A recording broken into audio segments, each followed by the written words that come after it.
नमस्कार, स्वागत है आप सबका। मैं हूं पुनीत पाठक और इस वक्त की सुर्खियों के बाद प्रदेश की बड़ी खबरें विस्तार से जानें, लेकिन उसके पहले मध्य प्रदेश की अभी तक की 4 बड़ी खबरें। कांग्रेस के सीनियर विधायक डॉक्टर गोविंद सिंह ने केंद्रीय मंत्री ज्योतिरादित्य सिंधिया की तारीफ की। कहा कि ऊर्जावान व्यक्ति हैं, कम समय में प्रदेश को कई फ्लाइट्स की सौगात दे दी है। इधर उज्जैन की बड़नगर विधायक मुरली मोरवाल के बेटे करण मोरवाल की मुश्किलें बढ़ती जा रही हैं। कोर्ट ने करण को 28 सितंबर तक कोर्ट में पेश होने का आदेश दिया। यदि आरोपी दी गई समय सीमा में नहीं पेश होता तो आरोपी की संपत्ति कुर्क हो जाएगी। इधर ग्वालियर में स्मार्ट सिटी योजना में भ्रष्टाचार का मामला सामने आया। एक रोड का टेंडर 241 करोड़ रुपए हुआ था, जिसे 23% बढ़ाया गया, मंजूर कर दिया गया। प्रदेश के दूसरे शहरों में स्मार्ट सिटी के टेंडर निर्धारित दर से कम राशि पर मंजूर किए। भारतीय किसान संघ ने केंद्र सरकार की नीतियों के खिलाफ 8 सितंबर को पूरे देश में एक दिवसीय धरना प्रदर्शन का ऐलान किया। मध्य प्रदेश के सभी 52 जिलों में भारतीय किसान संघ प्रदर्शन करेगा।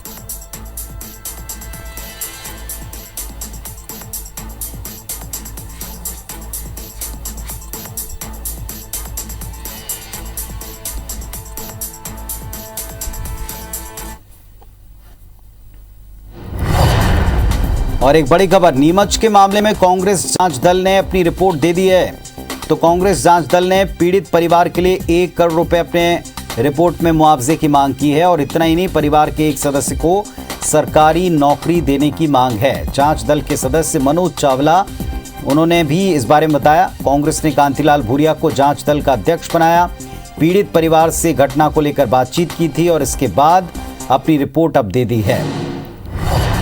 तो कांग्रेस जांच दल ने अपनी रिपोर्ट सौंप दी। नीमच के मामले में कांग्रेस जांच दल ने अपनी रिपोर्ट पेश की। सरकारी नौकरी, पीड़ित परिवार के एक सदस्य को और 1 करोड़ रुपए का मुआवजा, इसकी मांग की गई। नीमच में आदिवासी युवक की जो वीडियो वायरल हुआ था, उसमें मौत के बाद में कांग्रेस ने 5 विधायकों का जांच दल गठित किया था और जांच दल ने आज अपनी रिपोर्ट जो है प्रदेश कांग्रेस कार्यालय में सौंपी है। क्या कुछ जांच रिपोर्ट में खास हमारे साथ मनोज चावला कांग्रेस के विधायक मौजूद है, जो कि जांच दल के सदस्य थे। सर, क्या है जांच में निकल कर आया? नीमच जिले का जो एक बाणदा गाँव है, वो आप नक्शे में देखेंगे मध्य प्रदेश के, तो लास्ट कोने में आएगा और लास्ट छोर पे वो गाँव है। और वहाँ आदिवासी युवक के साथ में ऐसी घटना, और वहाँ लगता नहीं है कोई कानून व्यवस्था सरकार की है, और जो घटना घटित हुई उनको कानून पर विश्वास नहीं है। पूरी तरह तालिबानी तरीके से घटना को अंजाम दिया है। एक युवक जो अपनी पत्नी को ढूंढने गया था और उसको पहले तो चोर साबित किया था कि ये चोरी करने आया था। जब वीडियो वायरल हुआ तो पुलिस और प्रशासन सख्ते में आया और उसके खिलाफ कार्रवाई करी।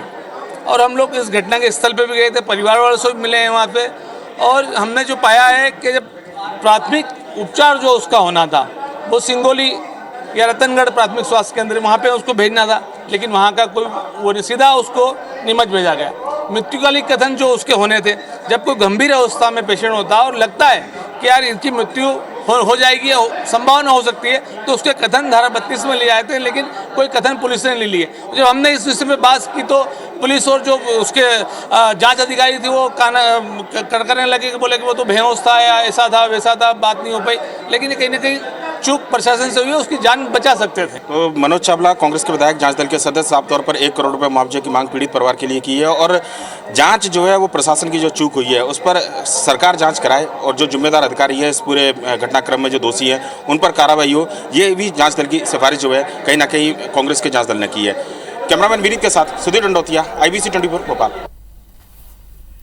और हमारे सहयोगी सुधीर दंडोतिया इस वक्त हमारे साथ में जुड़ रहे हैं, सीधे उनका रुख करते हैं। सुधीर, इस मामले के ऊपर जिस तरह आपने भी बातचीत की कि पूरा दल अपनी रिपोर्ट को सौंप चुका है, आगे इस पूरे मुद्दे पर सरकार के सामने मांग भी रख दी, क्या इस रिपोर्ट में खास बताया है कांग्रेस पार्टी के जांच दल ने?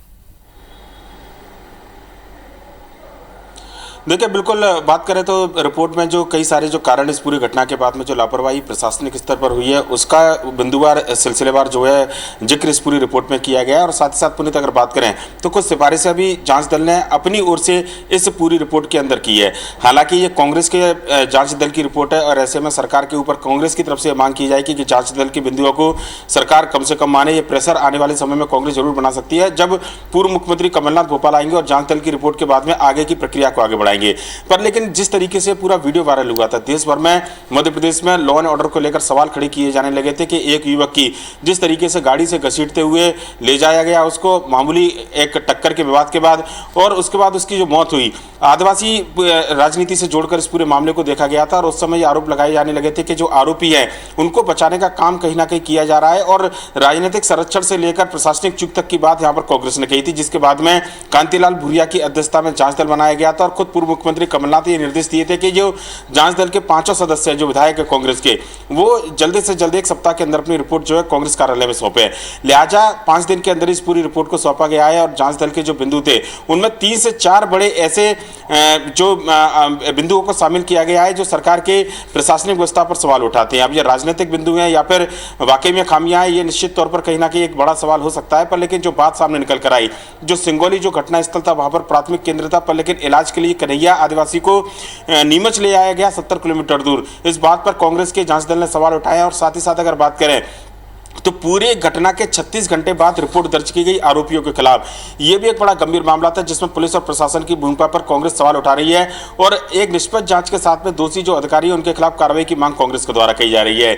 जो बड़ी एक बात है इस पूरे मामले पर, मंदसौर में किसानों के ऊपर जो गोलीकांड हुआ था उसी तर्ज पर कांग्रेस ये चाहती है कि जो पीड़ित परिवार है, कन्हैया आदिवासी का जो पीड़ित परिवार है, उसको 1 करोड़ रुपए मुआवजा सरकार की ओर से दिया जाए। ये मांग कांग्रेस के इस जांच दल ने की है और सिफारिशों में इस पूरे बिंदु को शामिल किया है। साथ ही साथ परिवार के एक सदस्य को नौकरी देने की बात भी कही गई है, इसको भी सिफारिशी बिंदु में शामिल किया गया है। और कांग्रेस के नेताओं का साफ तौर पर यह कहना है कि जो जांच दल की रिपोर्ट है उसका अध्ययन करने के बाद पूर्व मुख्यमंत्री कमलनाथ जब निर्देशित करेंगे तो अगर सरकार नहीं मांग मानती है तो इस पूरे मुद्दे पर सरकार की घेराबंदी की जाएगी, आंदोलन की रणनीति तैयार की जाएगी। आदिवासी अस्मिता, आदिवासी अत्याचार और आदिवासी उत्पीड़न से कांग्रेस ने इस पूरे मामले को जोड़ा है, जिसके बाद में एक माहौल बनाने की कोशिश कांग्रेस इस पूरे इलाके में कर रही है। क्योंकि जांच दल जो गया था जिसमें कांतिलाल भूरिया अध्यक्ष थे, उन्होंने बताया कि किस तरीके से ये बात सामने रखी गई है कि इस तरीके की घटनाएं अगर होती है आदिवासियों के साथ में तो पूरा आदिवासी समुदाय जो है सामने निकल कर आए और घटना का विरोध करे और कांग्रेस के नेताओं को जानकारी दे। पर लेकिन कन्हैया आदिवासी का मुद्दा पूरे देश भर में गूंजा था। जिस तरीके से वीडियो वायरल हुआ था, एक अमानवीयता का जो पहलू था वो मध्य प्रदेश के अंदर सामने निकल कर आया था और तालिबानी सजा को लेकर लॉ एंड ऑर्डर की स्थिति पर सवाल उठने लगे थे। लिहाजा ये जांच दल कांग्रेस के लिहाज से काफी अहम मानी जा रही है और इस जांच दल के आधार पर आने वाले समय में कांग्रेस आदिवासियों के आंदोलन को लेकर कैसे रणनीति तैयार करे वो कम से कम इस जांच दल की रिपोर्ट के आधार पर ही तय की जाएगी। पुनीत, चलिए, बहुत शुक्रिया आपका इस पूरे डिटेल के लिए। तो कांग्रेस पार्टी का जांच दल अपनी रिपोर्ट पीसीसी को सौंप चुका है और अब इस आधार पर सरकार से मांग भी की गई, आने वाले समय में कांग्रेस मुद्दे को उठाएगी। मध्य प्रदेश की शिवराज सरकार ने पिछड़ा वर्ग कल्याण आयोग का गठन कर दिया। सीएम शिवराज ने 15 अगस्त को स्वतंत्रता दिवस के अवसर पर इसके गठन का ऐलान किया था। सरकार ने पूर्व मंत्री और बीजेपी विधायक गौरीशंकर बिसेन को ओबीसी आयोग का अध्यक्ष नियुक्त किया। गौरीशंकर बिसेन बालाघाट से विधायक हैं और बीजेपी के वरिष्ठ नेता हैं। इस बार मंत्रिमंडल में उनको शामिल नहीं किया। पिछड़ा वर्ग आयोग का अध्यक्ष बनने के बाद गौरीशंकर बिसेन ने कहा कि आयोग पिछड़ा वर्ग की सूची में जातियों को जोड़ने की अनुशंसा कर सकेगा, पिछड़ा वर्ग के लिए चलाई जा रही योजनाओं की मॉनिटरिंग करेगा। बिसेन ने कहा कि 27% आरक्षण पिछड़ा वर्ग को मिले, इसके लिए आयोग हर स्तर पर प्रयास करेगा। उनसे बातचीत की IBC 24 ने। मध्य प्रदेश में 27% आरक्षण देने के फैसले के बाद में सरकार ने जो पिछड़ा वर्ग आयोग बनाने का ऐलान किया था उस पर पहले अध्यक्ष की नियुक्ति प्रदेश सरकार के पूर्व मंत्री और बीजेपी के सीनियर नेता गौरीशंकर बिसेन की हुई है। और मैं हम सीधे चर्चा करेंगे। सर, पहले अध्यक्ष बतौर आयोग का और संवैधानिक दर्जा जिस तरीके से आयोग को देने की बात कही गई थी, मुख्यमंत्री ने खुद 15 अगस्त को घोषणा की थी और ये कहा जा रहा था कि पिछड़ा वर्ग के कल्याण के लिए आयोग जो है काम करना है। क्या मन में सोचा है सर? आयोग के अध्यक्ष बने, सबसे पहले तो मैं शुभकामनाएं दूंगा, पर आगे क्या विजन? देखिए, 15 अगस्त को माननीय मुख्यमंत्री जी ने इसकी घोषणा की और 2 तारीख को अध्यक्ष का मनोनयन कर दिया। इससे ही आप अंदाज़ा लगाइए कि सरकार की पिछड़े वर्ग के प्रति किस तरह की दृढ़ इच्छा शक्ति है। हमारी सरकार और हमारा संगठन राज्य के पिछड़े वर्ग के हमारे जितने भाई बहन हैं, हमारे सेवा क्षेत्र में जाने वाले लोग हैं, हमारे विद्यार्थी हैं, सबको 27% आरक्षण देने के लिए कटिबद्ध है। और इसीलिए एक 15 दिवस के अंदर आयोग का अध्यक्ष का मनोनयन हो चुका है और मुझे लगता है बहुत जल्दी बाकी मेंबरों की भी और अन्य सदस्यों की भी घोषणा होगी। बहुत बहुत धन्यवाद गौरीशंकर बिसेन। और पहले अध्यक्ष पिछड़ा वर्ग आयोग के बने गौरीशंकर बिसेन सीनियर नेता बीजेपी के, और साफ तौर पर उनका कहना है कि पिछड़ा वर्ग के कल्याण के लिए आयोग काम करेगा और 27% आरक्षण इस वर्ग को मिले, उसके लिए आयोग क्या कुछ भूमिका निभाए, ये प्राथमिकता के तौर पर गौरीशंकर बिसेन को लेना है। कैमरामैन विनीत के साथ सुधीर डंडोतिया, IBC 24 भोपाल। वहीं कांग्रेस ने पिछड़ा वर्ग कल्याण आयोग के गठन को असंवैधानिक बताया। कांग्रेस का कहना है कि कमलनाथ सरकार में ओबीसी आयोग गठित हो चुका था, जिसके अध्यक्ष जेपी धनोपिया को बनाया गया था, और ऐसे में हाईकोर्ट से धनोपिया को स्टे मिला हुआ है। कांग्रेस प्रवक्ता के मिश्रा का कहना है कि जेपी धनोपिया ही पिछड़ा वर्ग आयोग के अध्यक्ष हैं और इसके लिए एक अध्यक्ष के रहते दूसरा अध्यक्ष नियुक्त करना असंवैधानिक है। बताया जा रहा है कि कांग्रेस कोर्ट में सरकार के खिलाफ कंडक्ट ऑफ कोर्ट का केस करेगी। गलत जानकारी है, क्योंकि निश्चित से मेरे पास जो जानकारी है, उन्होंने एक पिछड़े वर्ग के लिए जानकारी एकत्र करने के लिए कल्याण आयोग के नाम से संस्था बनाई है। जैसे कोई भ्रष्टाचार होता है जांच आयोग बनाते हैं, कोई दुर्घटना होती जांच आयोग बनाते हैं, ऐसे ही जांच आयोग है। गौरीशंकर बिसेन का कोई भी वैधानिक आधार नहीं है। इसमें सरकार ने एक खाना पूर्ति करने के लिए या ओबीसी वर्ग को विरोध करने के लिए आयोग की अध्यक्ष की घोषणा की है। और जबलपुर से एक अहम खबर, 27% ओबीसी आरक्षण के पक्ष में हाईकोर्ट में कैविएट दाखिल की गई। ओबीसी एडवोकेट्स वेलफेयर एसोसिएशन ने इस कैविएट को दाखिल किया। सरकारी फैसले पर एक पक्षीय आदेश जारी ना हो, ये इस कैविएट में कहा गया। सरकार ने भर्तियों में 27% ओबीसी आरक्षण का फैसला लिया है। हाईकोर्ट की रोक वाली भर्ती छोड़कर बाकी भर्ती करने का फैसला हुआ है।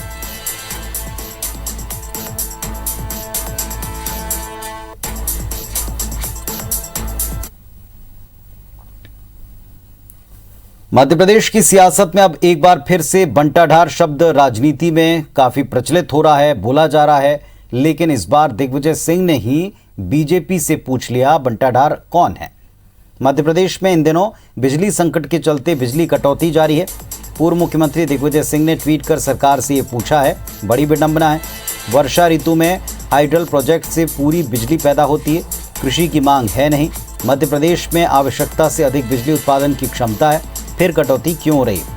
ये समझ से परे है। बंटाढार कौन?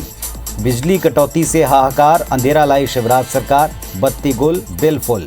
दिग्विजय सिंह के इस ट्वीट पर भारतीय जनता पार्टी ने भी पलटवार किया। प्रदेश मंत्री रजनीश अग्रवाल ने चुनौती देते हुए कहा कि 2023 में बीजेपी की सरकार बनेगी। प्रदेश की जनता को पता है कि बंटाढार कौन है। श्रीमान दिग्विजय सिंह जी, बंटाढार तो कांग्रेस का स्वभाव है, वृत्ति है। शासन में हो या विपक्ष में, बंटाढार बुनियादी सुविधाओं को लेकर हो, जन कल्याणकारी योजनाओं को लेकर हो, या तमाम प्रकार की भ्रष्टाचार लूट मचाने को लेकर हो, कांग्रेस ने समय समय पर यह सिद्ध किया है कि बंटाढार उनका परिचय है, बंटाढार उनकी वृत्ति है। मध्य प्रदेश में बीजेपी की कल बड़ी बैठक होने वाली है, जिसमें बीजेपी के सभी मोर्चा और 17 प्रकोष्ठों के पदाधिकारियों, प्रदेश पदाधिकारी और आईटी सेल के संयोजक और सह संयोजक शामिल होंगे। बीजेपी प्रदेश अध्यक्ष वीडी शर्मा बैठक में नए पदाधिकारियों को पार्टी की रणनीति की जानकारी देंगे। वहीं सीएम शिवराज सिंह सरकार के कामकाज को लेकर चर्चा करेंगे। साथ ही कांग्रेस की ओर से सोशल मीडिया पर सरकार के खिलाफ चलाए जा रहे अभियान से निपटने की रणनीति बनेगी। बीजेपी के नए मोर्चा और प्रकोष्ठों के ऐलान के बाद पहली बार नए पदाधिकारी सीएम शिवराज और प्रदेश अध्यक्ष वीडी शर्मा से मुखातिब होंगे। बैठक में मोर्चा और प्रकोष्ठ के पदाधिकारियों को उपचुनाव और जिलों के प्रभार दिए जा सकते हैं।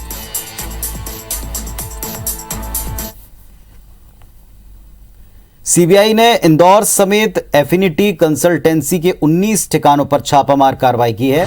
एफिनिटी कंसल्टेंसी पर जेईई मेंस 2021 की परीक्षा में धांधली करने का आरोप है। छात्रों को पास करवाने के नाम पर लाखों रुपए वसूल किए गए।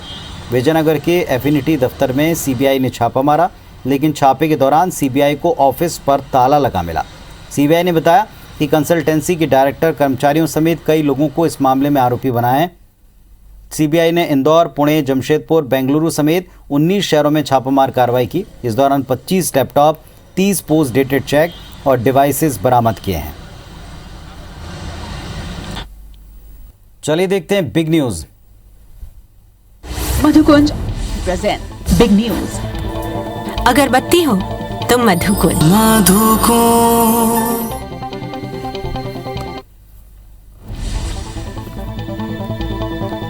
टोक्यो पैरालंपिक में भारत का शानदार प्रदर्शन जारी है। हरविंदर सिंह ने भारत को 13वां मेडल दिलाया। उन्होंने शूट ऑफ में कोरिया के खिलाड़ी को 6-5 से मात देकर ब्रॉन्ज मेडल अपने नाम किया। प्रधानमंत्री मोदी ने उन्हें बधाई दी।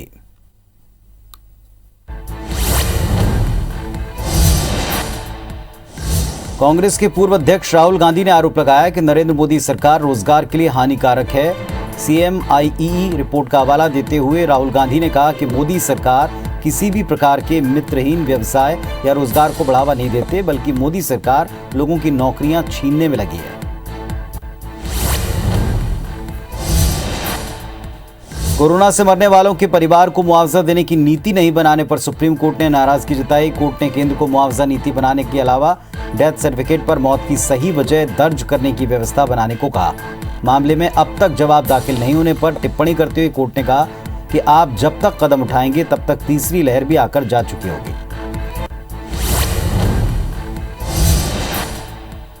केरल में कोरोना कहर बरपा रहा है। आज कोरोना के 29,322 नए केस मिले, जबकि 131 मरीजों की मौत हो गई। यह आंकड़ा कल से कम है। कल 32,000 से ज्यादा मामले सामने आए थे।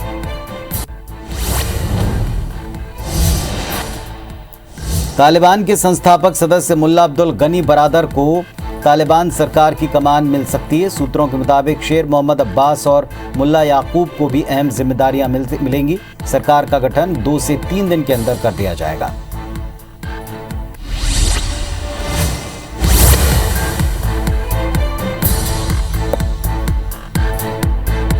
तो इस बुलेटिन में फिलहाल इतना ही। खबर अपडेट्स के लिए आप देखते रहें IBC 24। नमस्कार।